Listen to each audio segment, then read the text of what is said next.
O ministro Alexandre de Moraes libera os vídeos da delação premiada de Mauro Cid. O ex-ajudante de ordens afirma que Jair Bolsonaro acompanhava de perto uma trama golpista. Mesmo sem ter apoio de todos os comandantes militares e sem encontrar fraude nas urnas. O presidente, de certa forma, sempre, usar a palavra que dava esperança que fosse acontecer alguma coisa que pudesse convencer as Forças Armadas a fazer alguma coisa.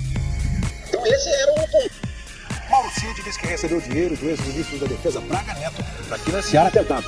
Ele me entregou era um coisinha de vinho assim, aquele de presente de vinho, com dinheiro. O ministro do Supremo Tribunal Federal, Alexandre de Moraes, tornou públicos hoje vídeos da delação de Mauro Cid, ex-ajudante de ordens do ex-presidente Jair Bolsonaro. Mauro Cid disse que Bolsonaro exigiu que um relatório sobre urnas eletrônicas indicasse fraude, mesmo sem haver provas contra a segurança do sistema eleitoral. A delação de Mauro Cid foi um dos elementos da denúncia que a Procuradoria-Geral da República apresentou contra Bolsonaro e mais 33 pessoas por crimes como golpe de Estado e abolição violenta do Estado Democrático de Direito. Ao assinar o acordo de delação premiada em 25 de agosto de 2023, o tenente-coronel Mauro Cid assumiu vários compromissos, entre eles o de contar a verdade e o de não falar sobre as investigações, como determina a lei.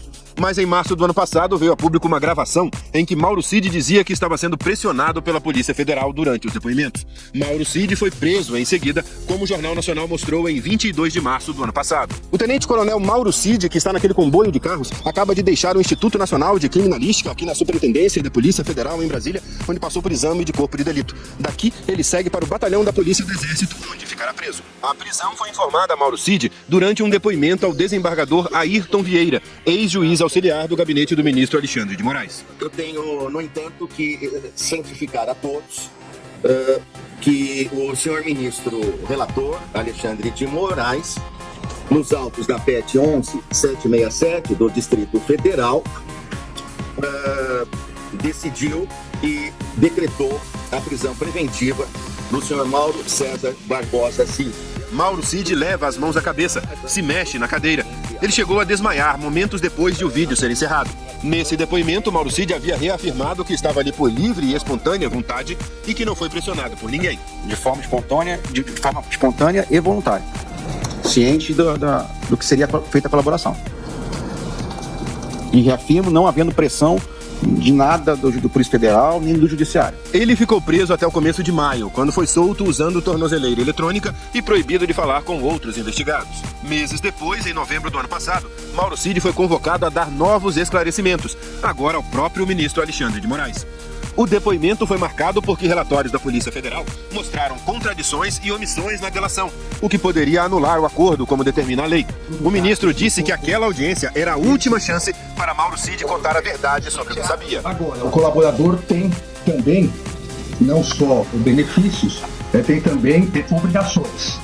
E as obrigações, a maior delas, das obrigações é falar a verdade, é não se omitir, não se contradizer após essa nova fase da investigação, onde vários documentos foram juntados aos autos, onde celulares, mensagens de celulares, mensagens de computadores, os novos laudos foram juntados, se percebeu que há uma série de omissões, uma série de contradições, eu diria aqui com todo respeito, uma série de mentiras na colaboração premiada. Então aqui é importante, e exatamente por isso, a fim de possibilitar uma reflexão maior do colaborador com seus advogados, para que esclareça omissões, contradições na sua colaboração, sob pena não só da decretação de prisão, como também da cessação da consequente rescisão da colaboração,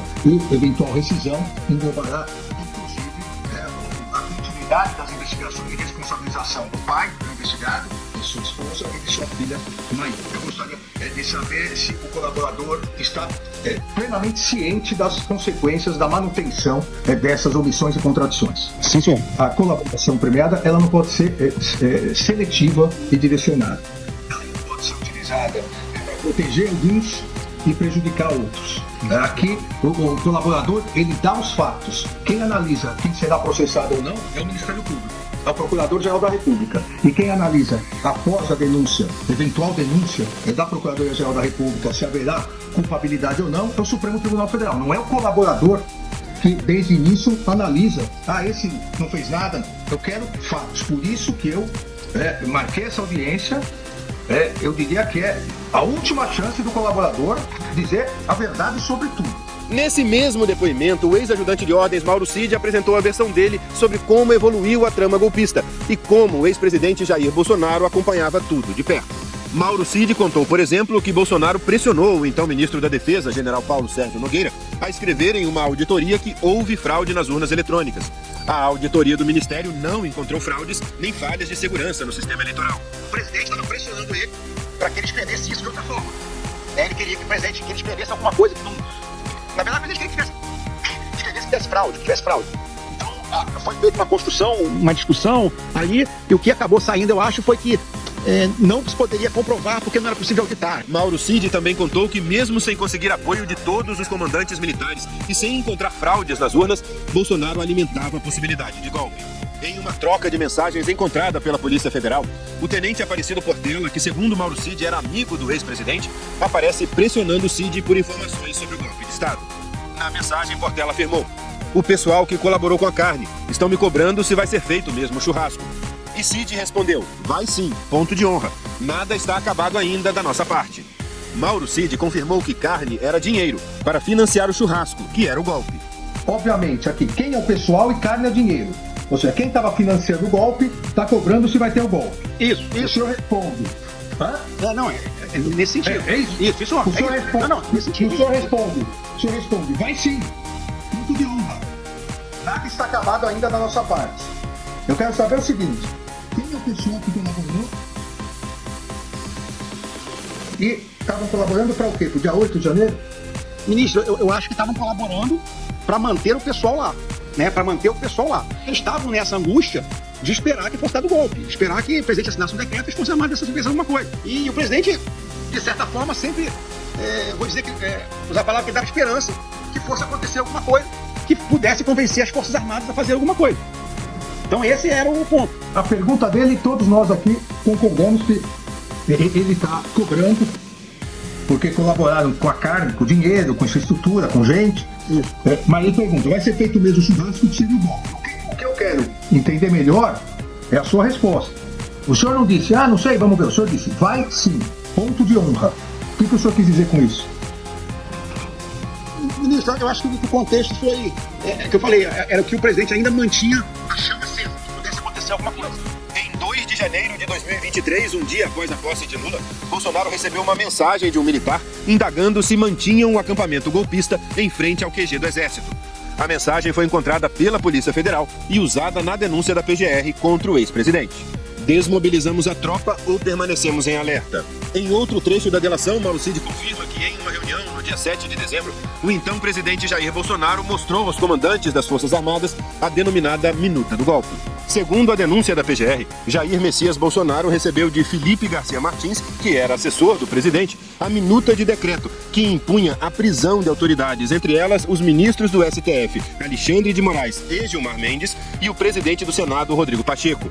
De acordo com o colaborador, Jair Bolsonaro fez adiante ajustes na minuta, submetendo à prisão apenas o ministro Alexandre de Moraes e se limitando à realização de novas eleições presidenciais. Foi nessa reunião que o senhor disse no depoimento passado que o presidente mostrou a minuta dos comandantes. Eu creio que sim. Dias antes, em um depoimento ao delegado responsável pelo inquérito, Mauro Cid já havia dito que viu Bolsonaro participando da confecção da minuta. Eu falei da minuta, eu vi. Eu vi a confecção, eu vi o presidente trocando. Segundo a Polícia Federal, Alexandre de Moraes foi seguido por assessores de Bolsonaro e militares, como parte do plano golpista. Eles usavam o codinome Professora para se referir ao ministro. O ministro perguntou a Cid sobre esse monitoramento. O último monitoramento, que a gente faz aquela brincadeira, né, professora e tal, essa aí foi o presidente que pediu. Quando o ex-presidente Bolsonaro pediu o meu monitoramento, vocês fizeram como? Eu solicitei ao Coronel Câmara. Ele que fazia essa parte? Sim, senhor. Eu não sei quem era o contato dele.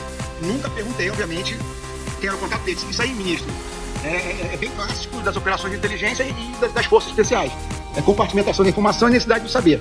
Então, o contato dele. Eu não quero saber. Porque muita gente fica ligando pro contato, acaba caindo o contato. Também nesse depoimento, Mauro Cid relata passo a passo da trama para um golpe de Estado. e do plano para assassinar o então presidente eleito Lula, o vice Geraldo Alckmin e o ministro Alexandre de Moraes. Documentos apreendidos pela Polícia Federal com o celular do general da reserva Mário Fernandes mostram que o plano para assassinar Moraes, Lula e Alckmin foi chamado de Punhal Verde-Amarelo. Segundo a Procuradoria-Geral da República, o plano foi impresso nas dependências do Palácio do Planalto no dia 9 de novembro de 2022, para apresentação a Jair Messias Bolsonaro e seu endosso. Na delação, Mauro Cid disse que logo depois foi procurado por 2 militares kids pretos, integrantes das Forças Especiais, os tenentes-coronéis Rafael de Oliveira e Hélio Ferreira Lima, para discutir o plano de ataque às autoridades. A data foi entre 10 e 11 de novembro, né? 9, 10 ou 11 de novembro, né? Em que eles expressavam a indignação com o que estava acontecendo no país, que alguma coisa tinha que ser feita, tinha uma mobilização de massa muito grande, que o exército tinha que fazer alguma coisa, que o presidente não podia se omitir, que os generais não podiam se omitir, né? E que eles estavam propostos a fazer alguma ação que gerasse alguma mobilização de massa, né? Que pudesse causar um caos institucional, alguma coisa, que pudesse levar uma decretação de um estado de siveta, de sítio, né? E alguma coisa nesse sentido. Mauro Cid disse em depoimento que no dia 12 de novembro participou de uma reunião na casa do general Braga Neto, ex-ministro da Defesa e candidato a vice na chapa de Jair Bolsonaro, quando foi dado o aval para prosseguir com o plano. Os kids pretos, que ficariam encarregados de colocar a operação em prática, participaram do encontro. A gente marcou na banca de jornal perto da casa do general, nos encontramos e fomos lá. Quando entrou no nível das ideias, o general Braga Neto interrompeu e falou assim: não, o Cid não pode participar, tira o Cid porque ele está muito próximo ao Bolsonaro. Eu saí mais cedo, fiquei 20, 30 minutos no período inicial, saí da reunião e voltei para a Alvorada. Cid contou sobre uma conversa com Braga Neto para discutir o financiamento da operação. Cid disse que Braga Neto deu a ideia de levantar o dinheiro com o PL, partido de Bolsonaro. Naquele documento estava descrito que eles precisavam de hotel, carro, passagem aérea, né, alguns dados. O valor de 100 mil, inicialmente, fui eu que falei assim, até de maneira brincando, né, não tinha nem ideia de gasto. E o general Braga Neto me orientou a perguntar se o partido poderia custear isso aí.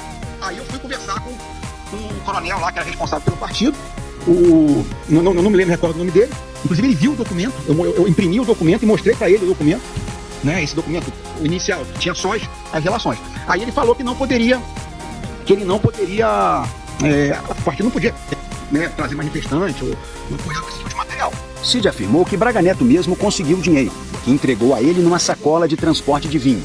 O dinheiro teria como destino final o tenente-coronel Rafael de Oliveira, que, segundo a investigação da Polícia Federal, dias depois passou a seguir Alexandre de Moraes. Eu não me recordo a data, mas talvez que 1 ou 2 semanas depois, o general Braga Neto me entrega dinheiro. Ele acho que foi, eu não me engano, mas eu creio que foi quando o de Oliveira esteve no Planalto, no Alvorada, né? Ele me entregou era tipo uma coisinha de vinho assim, aquele de presente de vinho, com dinheiro. Eu não contei, não sei quanto, estava grampeado, né? E aí o de Oliveira veio buscar o dinheiro. Então eu peguei o dinheiro e passei para o de Oliveira. Ao detalhar nos depoimentos as trocas de mensagens e os muitos encontros e reuniões de que participou, o ex-ajudante de ordens de Jair Bolsonaro falou também da resistência que os golpistas encontraram nas cúpulas do Exército e da Aeronáutica, comprometidas com respeito à Constituição. Cid disse que o então comandante da Marinha, almirante Garnier dos Santos, ficou isolado ao afirmar que colocaria as tropas à disposição de um golpe. Segundo Mauro Cid, os então comandantes do Exército, General Freire Gomes, e da Aeronáutica, Brigadeiro Carlos Almeida Batista Júnior, se recusaram a avalizar a trama golpista, o que irritava Braga Neto. Aí teve a minuta que foi levada, o presidente ele esmiuçou a minuta, ele enxugou a minuta, já fiz esse depoimento, né, outras vezes. Foi apresentado os comandantes, os considerandos, acho que eram vários itens considerandos, que foram elencados como possíveis interferências do STF, do TSE no governo Bolsonaro para os generais, acho que com uma tentativa de sensibilizar eles a fazer alguma coisa, né? E o almirante Garnier, como eu já tinha comentado, ele falou: não, a Marinha está pronta, né? E o general Freire Gomes ficou irritadíssimo. Ele falou: bom, você não tem efetivo, você quer meter na minha conta, né? Então, era isso, esse era o ambiente. E essas eram as discussões que a gente via mais ostensivamente naquele ambiente de Planalto. Tanto que o general Braga Neto, ele não participava das reuniões com os generais batisteiros. Inclusive, falava: não, quero nem estar aqui. Mauro Cid relatou que Jair Bolsonaro deu ordem para que os cartões de vacinação dele e da filha fossem fraudados. O tenente-coronel disse que entregou nas mãos do presidente os certificados com dados falsos. Na conversa meio formal ali, ele estava aqui também. Aí eu fiz para ele Tudo caiu, tudo pedindo pra ir. E aí, o que aconteceu? Quando o Coronel Câmara, que é o que eu tava passando, ficou sabendo, assim, tá doido, tá maluco, não vai fazer essa p***, não. Tanto que ele pegou o cartão do bolso do presidente e rasgou. O presidente imprimiu, entregou o presidente. Aí o cara tá, não vai fazer esse presidente não. Aí eu pedi pra ele tirar. Eu dei do da Laurinho. Aí ele tirou. Na delação, Mauro Cid também citou os motivos que levaram Jair Bolsonaro a pedir a venda de joias que tinha recebido de presente durante a presidência. Entre eles, o pagamento de uma indenização à deputada federal Maria do Rosário. Ele vinha reclamando sistematicamente de gasto que ele poderia ter quando ele deixasse o governo. Fosse em 23, você falou que ele estava reclamando de multas que ele recebia por causa do não uso de máscara, não uso de capacete, os gastos com ações judiciais como da Maria do Rosário, que foi quase os 500 mil que ele foi multado, e aí ele pediu para verificar quais seriam os presentes dele que poderiam ter algum valor. Então, a maneira mais fácil de quantificar seria relógio, né? Os relógios poderiam ser quantificáveis, né? Por causa da marca tudo. E aí eu fiz um levantamento, não sei se tinha 10 ou 20, a gente viu qual relógio que poderia ser quantificado, qual podia realmente ter algum valor, né? E nesse relógio que estava nessa relação, o Rolex estava entre eles. O que o senhor fez? Apresentou essa lista ao presidente? Isso, apresentei essa lista, e aí eu falei, pô, bicho, vamos tentar vender isso aqui? Então ele deu a ordem expressa para o senhor vender o Rolex. Isso, para vender o Rolex. Ele autorizou o senhor a vender o Rolex e os outros kits, dos outros apetrechos do kit, pelo valor de $15 mil. Cerca de $15 mil. Por aí, foi entre 15 e 18 mil dólares. O ex-presidente Jair Bolsonaro participou hoje em Brasília de um evento do Partido Liberal e se manifestou sobre a denúncia contra ele apresentada pela Procuradoria-Geral da República. Ao contrário de alguns poucos aqui em Brasília, que no momento mandam muito, estou com a consciência tranquila. Nada mais tem contra nós do que narrativas. Todas foram pro lado abaixo. Investiram pesadamente agora nessa última. Bom. Em entrevista ao programa Estúdio Vida Globo News, o advogado Jair Bolsonaro, Celso Vilardi, disse que vai pedir a anulação da delação de Mauro Cid. A principal linha de defesa, evidentemente, vai ser demonstrar a não participação do presidente Bolsonaro nos fatos que estão descritos na denúncia. Acho que essa é a principal linha pela própria inconsistência da denúncia. Não há dúvida de que existiram atos graves que foram narrados na denúncia. A questão agora é a verificação da participação de cada pessoa. O senhor vai pedir a anulação da delação do Cid? Andréia, deixa eu dizer uma coisa pra você. Evidentemente que sim. O surpreendente é que eu tenha que pedir a anulação. E o mais surpreendente é que é o seguinte, como eu disse, nós estamos tratando de um processo de golpe de Estado que seria um golpe no Estado democrático. Um golpe na democracia.